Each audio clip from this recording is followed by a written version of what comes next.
Ayya ashama harkafuun daawwattoota barii multimedia oduu sa'a kana qabanne isiniif dhiyaanne jirra. Oduu waliin kan isinii waliin turu an Hawwi Mahammudi.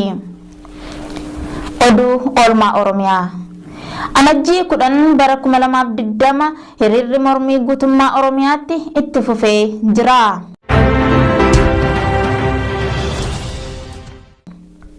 Barattoota Oromoo hidhuu fi ajjeesuun mootummaa Dr. Abiyyiin akka itti fufetti jira.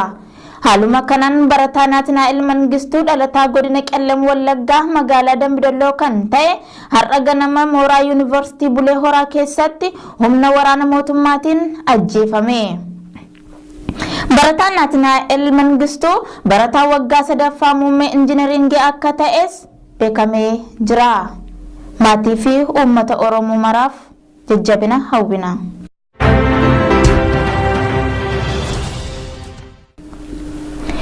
Jilli Kaafaa'oo Dr. Mararaa Guddinaan durfamu marii hawaasa Oromoo baha Oromiyaa waliin gochuuf imalanii jiru.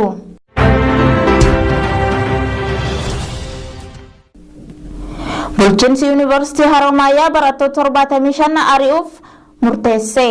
Maddi oduu hojjettoota yuunivarsiitichaa irraa.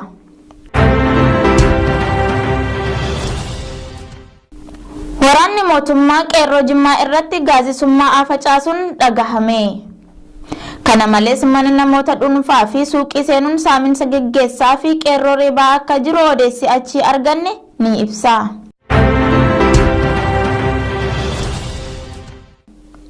Lixa Oromiyaa keessatti dararaan waraana mootummaan ilmaan Oromoo irra gahaa jiru akkuma itti fufetti jira. Guyyaa har'aa jechuun 10/2020 bosona Oromiyaa lixaa boba'aa firfirsuun ibiddaan gubaa oolanii jiru jedhu.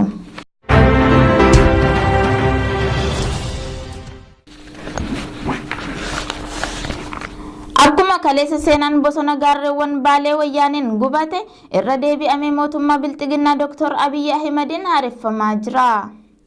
Bosonni Tulluu Walal kan gaara Walalii fi naannoo isaa marsee jiru mootummaa Abiyyi Ahimadiin yeroo ammaa xiyyaaraan boba'aa itti firfirsuun ibiddaan gubachaa jira.